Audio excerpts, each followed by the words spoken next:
ওমা আসাবাকুম মিন মুসিবাতিন ফাবিমা কাসাবাত আইদিকুম ওয়া ইয়াফু আন কাসীর। আল্লাহ পাক রব্বুল আলামিন বলেন, ওয়ামা আসাবাকুম মিন মুসিবা, পৃথিবীর মধ্যে তোমাদের উপরে যে সকল মুসিবত আসে, যে সকল বিপদ আসে, আল্লাহ বলেছেন ফাবিমা কাসাবাত আইদিকুম, তামাম বিপদ, তামাম পরীক্ষা, তামাম বিপত্তি সব কিছুই তোমাদের হাতের কামাই, তোমাদের হাতের কামাই, উপার্জনের ফল। তোমরা যেরূপ আমল করো সেই আমলের প্রতিদান স্বরূপই তোমাদের উপরে মুসিবত আসে, বালা আসে, আপদ আসে। আল্লাহ পাক রব্বুল আলামিন বলেন অপর আয়াতে, যাহারাল ফাসাদু ফিল বাররি ওয়াল বাহরি বিমা কাসাবাত আইদিন নাস, পৃথিবীর জলভাগে এবং স্থলভাগে যত রকমের বিপর্যয়, যত রকমের বিপত্তি, যত রকমের বিপদ আপদ আসুক না কেন, সকল বিপদ আপদ মানুষের হাতের কামাই, বিমা কাসাবাত আইদিকুম, তোমাদের হাতের কামাই। তা আল্লাহ পাক রব্বুল আলামিন সূরা শুরার যে আয়াত তেলাওয়াত করেছি, আয়াতের শেষাংশে বলেন, বান্দা যতই অপরাধ করুক না কেন, বান্দা যদি তার অপরাধের উপরে নিজে অনুশোচিত হয়ে আল্লাহর কাছে তাওবা করে, ওয়া ইয়াফু আন কাসীর, আল্লাহ পাক রব্বুল আলামিন অনেক বান্দাকে অনেক ধরনের অপরাধ থেকে মাফ করে দেন। বলেন না সুবহানাল্লাহ। তাহলে অপরাধ যদি কোনো ব্যক্তি করে তার মধ্যে অপরাধ বোধ থাকতে হবে। সম্মানিত সুধী ভাইরা আমার, সহিহ আল বুখারীর মধ্যে হাদিস এসেছে, আল্লাহর নবী সাল্লাল্লাহু আলাইহি ওয়াসাল্লাম বলেন, ইন্নাল মুমিনা ইয়ারা যুনুবাহু, জমিনের মধ্যে যেই ব্যক্তি মুমিন, যেই ব্যক্তি বিশ্বাসী, যেই ব্যক্তি আল্লাহর উপরে, নবীদের উপরে, পরকালের উপরে, আসমানি কিতাবের উপরে, গায়েবের উপরে যেই ব্যক্তি বিশ্বাস করে, সেই মুমিন ইয়ারা যুনুবাহু, তার গুনাহগুলোকে মনে করে। ওই ব্যক্তির নাই যেই ব্যক্তি বসে আছে তাতাল জাবাল, পাহাড়ের নিচে, পর্বতের নিচে যেই ব্যক্তি বসে আছে ওই ব্যক্তির মতো। এবং সেই ব্যক্তি আশঙ্কা করে ইয়াখাফু ইয়াকা আলাই, যে কোনো সময় ওই পাহাড়ের চূড়া থেকে পাথর তার উপরে পড়ার আশঙ্কা আছে। তো সুতরাং মুমিন ব্যক্তি তার গুনাহকে মনে করে পাহাড় সাদৃশ্য, বিশাল পাথরের মতো, যেই পাহাড়ের তলদেশে বসা আছে, হয়তোবা যে কোনো মুহূর্তে ওই পাহাড়ের চূড়া থেকে যে কোনো পাথর পড়ে ওই ব্যক্তির দেহ চূর্ণ বিচূর্ণ হয়ে যেতে পারে, সে ধ্বংস হয়ে যেতে পারে। তথা মুমিন অপরাধ করে ঠিক, কিন্তু অপরাধকে সে মনে করে নিজের জন্য ধ্বংসকারী, ধ্বংসাত্মক।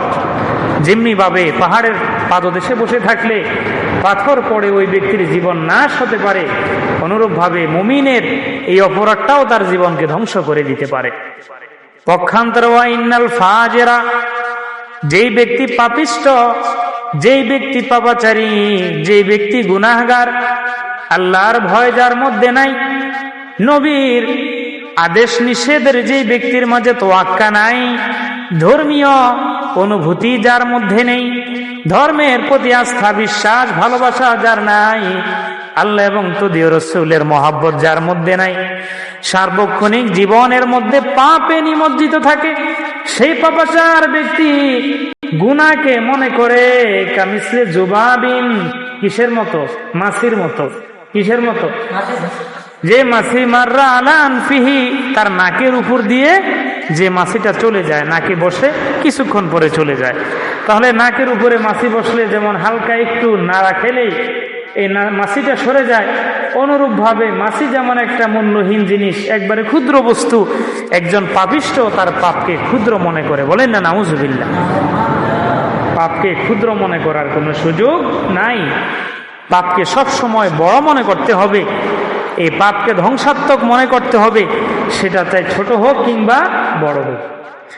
সম্মানিত সুধী ভাইরা আমার, একজন বান্দা পাপ করতে করতে যখন তার অবস্থানটা এমন হয়, ওই বান্দার তামাম জীবন পাপ পঙ্কিলতায় জর্জরিত হয়ে যায়, আল্লাহকে ভুলে থাকে, আল্লাহর স্মরণ করে না, আল্লাহর জিকির করে না, আল্লাহর তাসবিহ পাঠ করে না, আল্লাহর সন্তুষ্টির জন্য নামাজ আদায় করে না, ইবাদত করে না, বহুদিন পর্যন্ত আল্লাহকে ভুলে থাকে।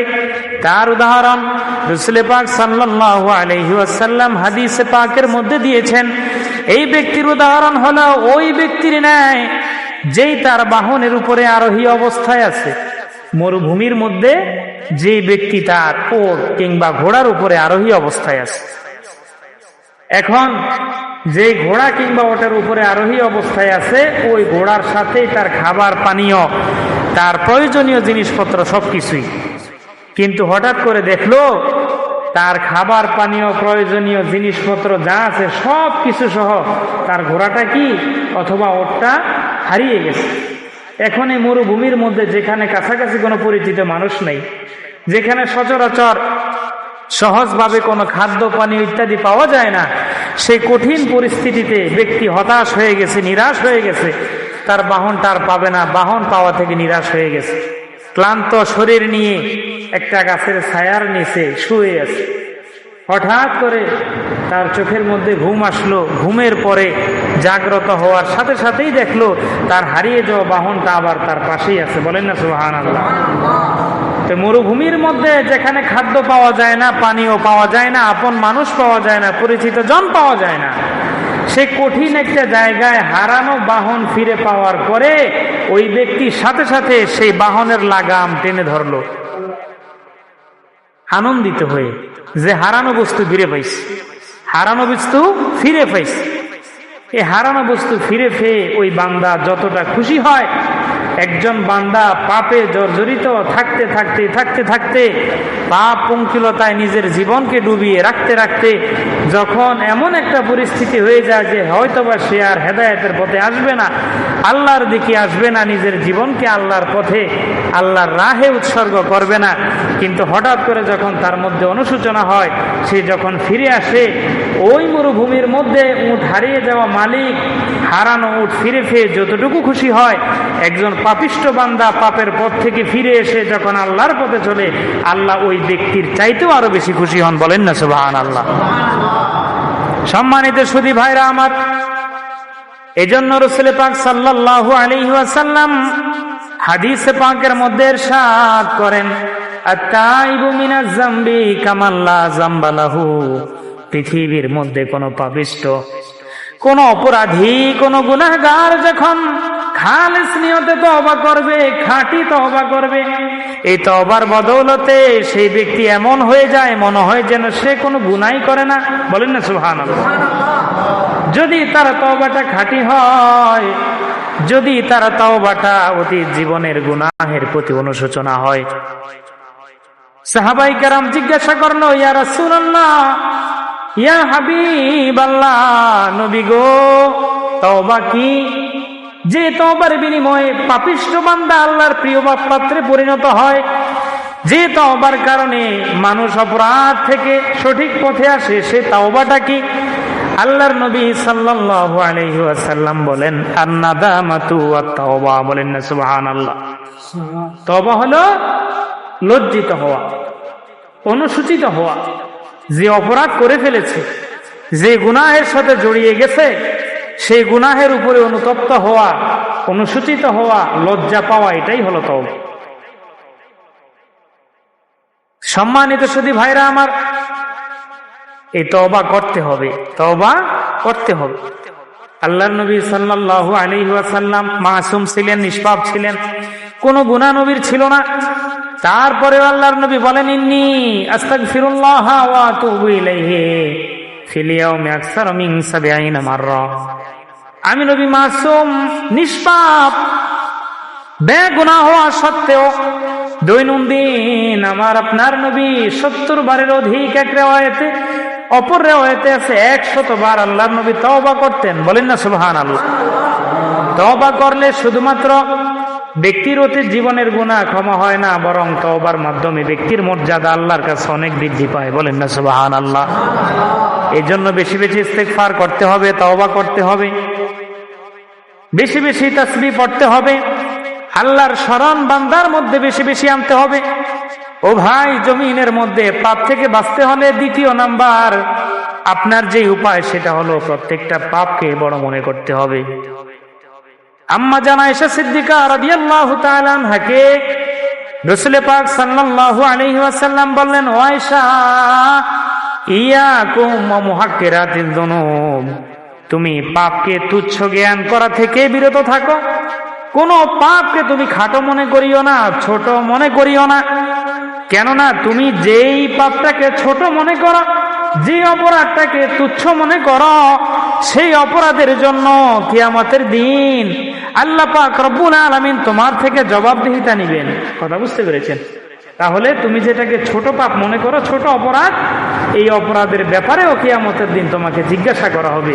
তাহলে যেই পাপের কারণে তুমি জিজ্ঞাসিত হইবা সেটাকে ছোট্ট মনে করার কোনো সুযোগ নাই।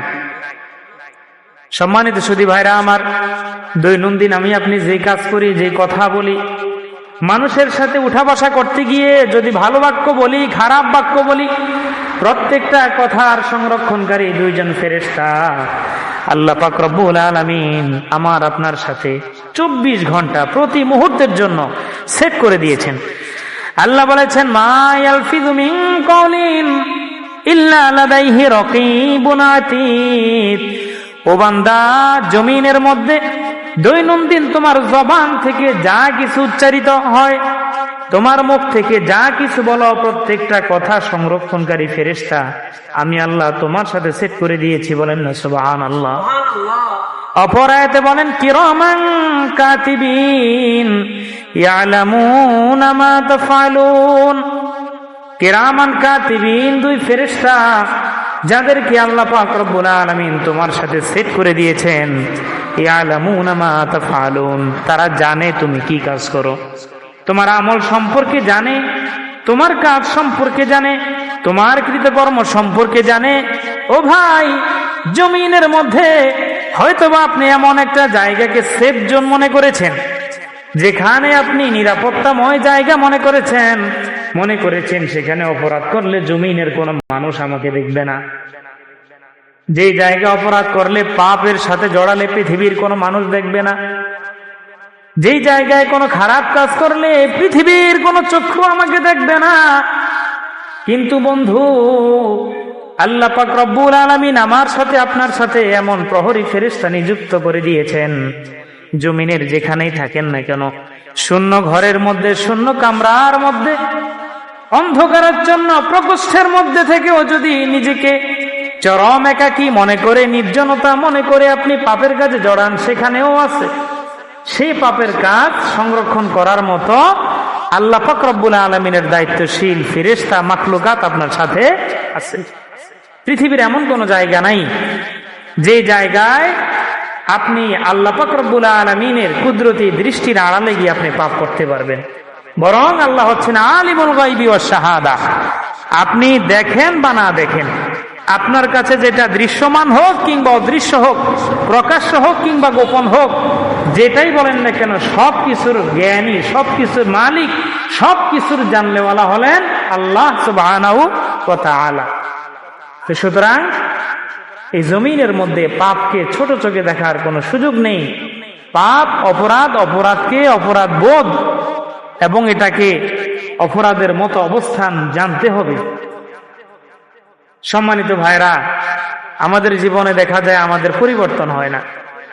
দেখা যায় বয়স বাড়তেছে কিন্তু আমলে পরিবর্তন নাই, আখলাকে পরিবর্তন নাই, কালচারে পরিবর্তন নাই, আচার আচরণ, দারিদ্রিক কাঠামোগত কোনো পরিবর্তন নাই। কারণ আমরা অপরাধকে অপরাধ মনে করি না।